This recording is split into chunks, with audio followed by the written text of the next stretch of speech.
देशांतर क्या हैं? किसी स्थान की स्थिति को बताने के लिए उस स्थान के अक्षांश के अतिरिक्त कुछ और जानकारियों की आवश्यकता भी होती है।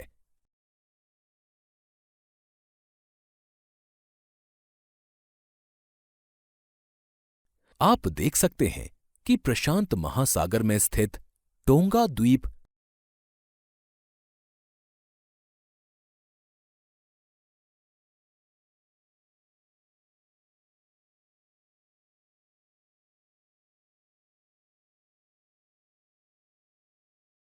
एवं हिंद महासागर में स्थित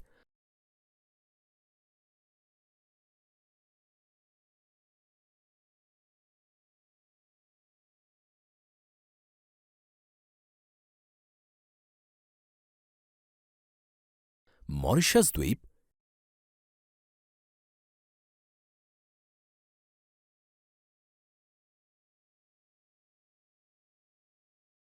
एक ही अक्षांश 20 डिग्री दक्षिण पर स्थित हैं।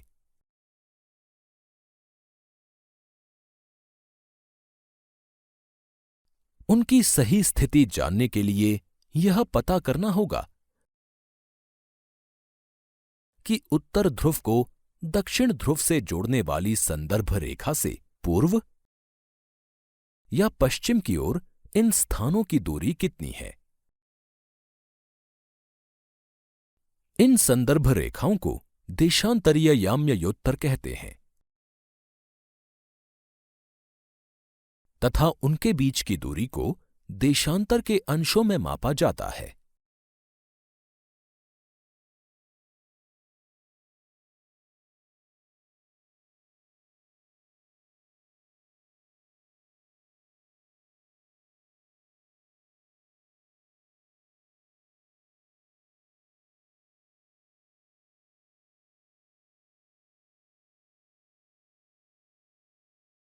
पृष्ठ 13।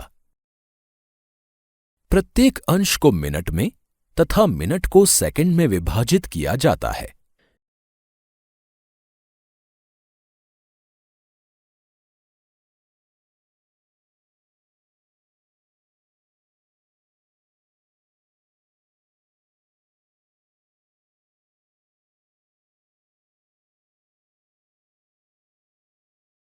ये अर्धवृत्त हैं तथा उनके बीच की दूरी ध्रुवों की तरफ बढ़ने पर घटती जाती है।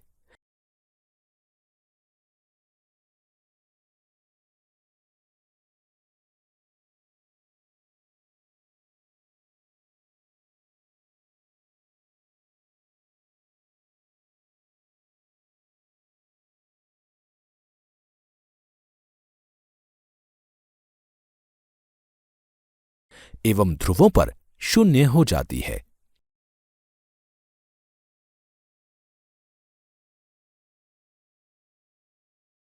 जहां सभी देशांतरीय याम्योत्तर आपस में मिलती हैं।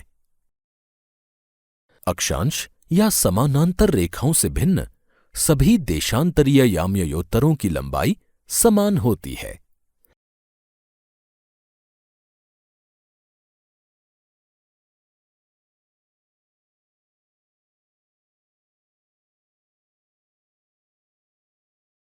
इसलिए इन्हें सिर्फ मुख्य संख्याओं में व्यक्त करना कठिन था।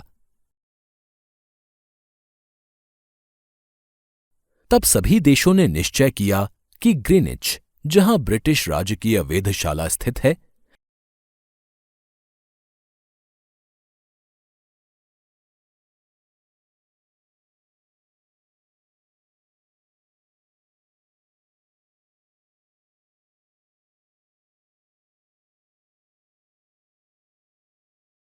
से गुजरने वाली याम्योत्तर से पूर्व और पश्चिम की ओर गिनती शुरू की जाए।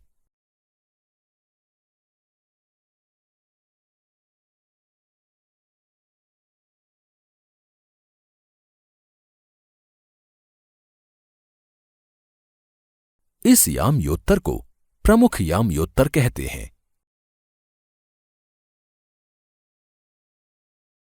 इसका मान 0 डिग्री देशांतर है तथा यहां से हम 180 डिग्री पूर्व या 180 डिग्री पश्चिम तक गणना करते हैं।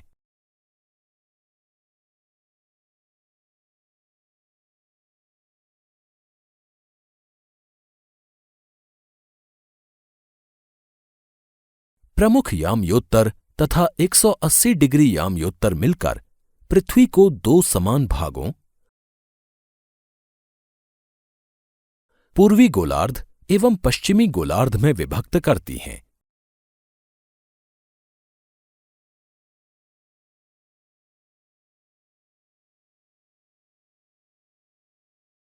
इसलिए किसी स्थान के देशांतर के आगे पूर्व के लिए अक्षर पू,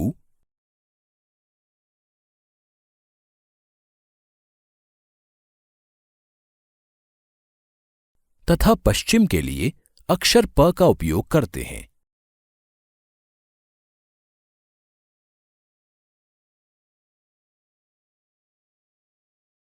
यह जानना रोचक होगा कि 180 डिग्री पूर्व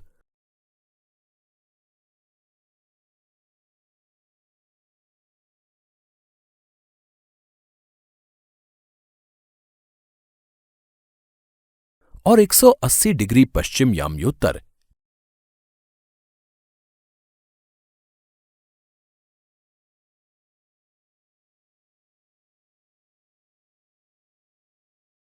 एक ही रेखा पर स्थित हैं।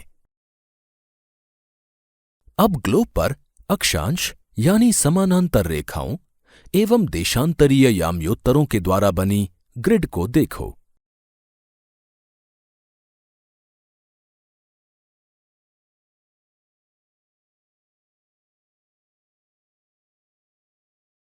इस पृष्ठ पर चित्र 2.6 में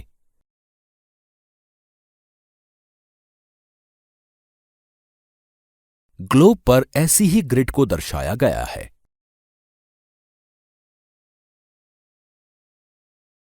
अगर आपको किसी स्थान के अक्षांश एवं देशांतर की सही जानकारी हो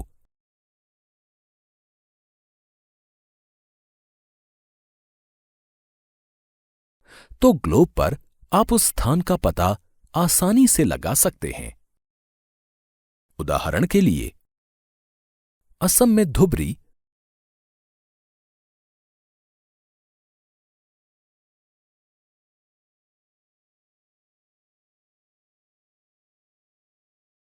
(26 डिग्री उत्तर अक्षांश एवं 90 डिग्री पूर्व देशांतर पर स्थित है।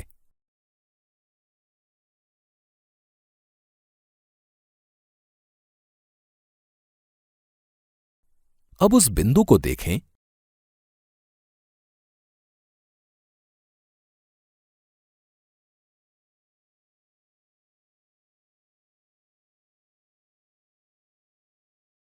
जहां ये दोनों रेखाएं एक दूसरे को काटती हैं।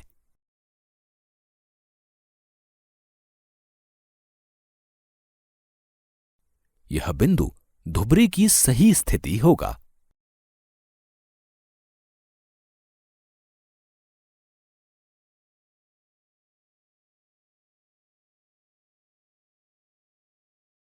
इसको समझने के लिए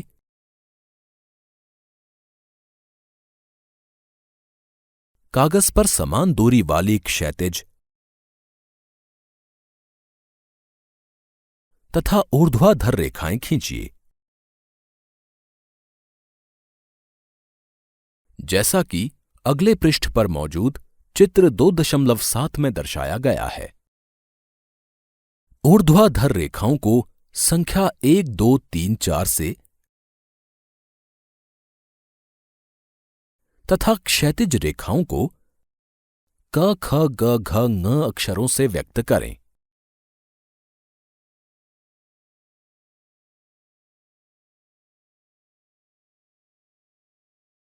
जिन बिंदुओं पर ये ऊर्ध्वाधर एवं क्षैतिज रेखाएं एक दूसरे को काटती हैं, वहां कुछ छोटे वृत्त खींचिए।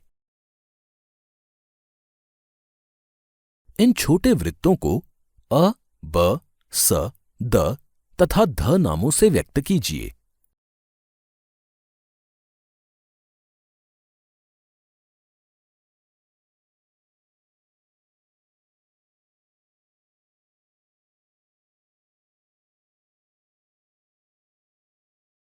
मान लीजिए कि ऊर्ध्वाधर रेखाएं पूर्व देशांतरों एवं क्षैतिज रेखाएं उत्तरी अक्षांशों को व्यक्त करती हैं।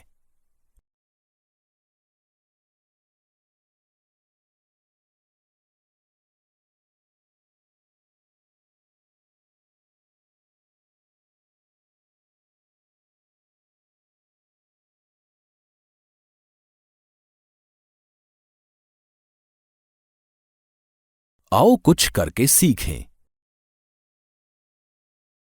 एक वृत्त खींचिए।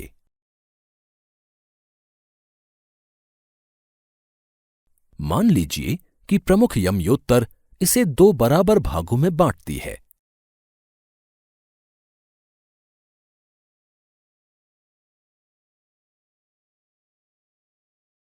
पूर्वी गोलार्ध एवं पश्चिमी गोलार्ध को रंगकर नामांकित कर दीजिए। उसी प्रकार एक दूसरा वृत्त खींचिए।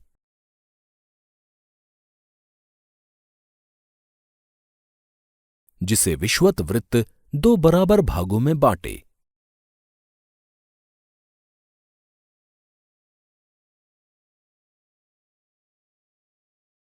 अब उत्तरी गोलार्ध एवं दक्षिणी गोलार्ध को रंग दीजिए। पृष्ठ 14। इस पूरे पृष्ठ पर विश्व का मानचित्र दिखाया गया है।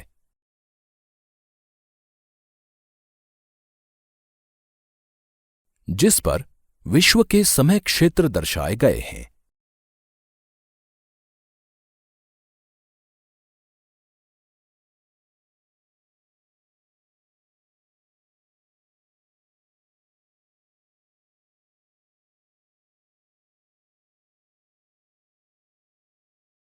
जिस पर विश्व के समय क्षेत्र दर्शाए गए हैं।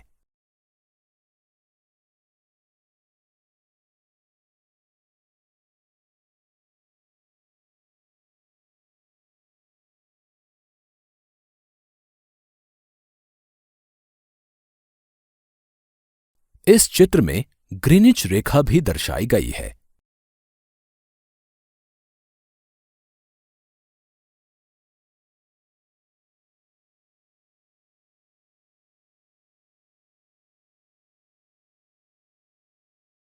साथ ही ग्रीनिच रेखा से आगे जाते हुए समय को कितना पीछे करना है,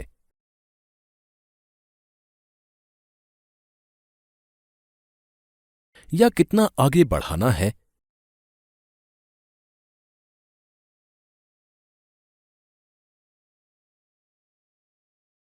इस विषय में भी जानकारी दी गई है। और हर एक समय क्षेत्र यानी टाइम जोन की संख्या भी लिखी गई है। जैसे भारत का टाइम जोन है 5.5 घंटे, तो उसके आगे +5.5 लिखा गया है। इसी प्रकार क्योंकि मैक्सिको अमेरिकी महाद्वीप में पड़ता है, तो यह ग्रीनिच रेखा से पीछे है, अतः इसके समय क्षेत्र में -6 लिखा गया है। पृष्ठ 15। अब आप देखेंगे कि वृत्त अ ख डिग्री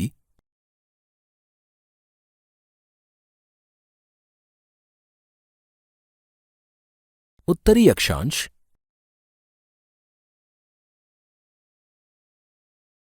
तथा 1 डिग्री पूर्वी देशांतर पर स्थित है।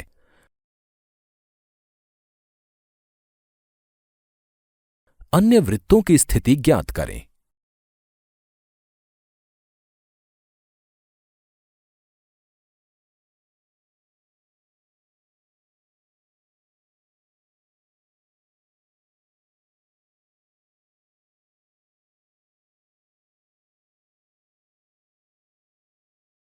इस पृष्ठ पर चित्र 2.8 दिया गया है, जिसमें एक प्रकार की ग्रिड बनाई गई है। साथ ही अ, ब, स, द, और ध इत्यादि बिंदु दिए गए हैं।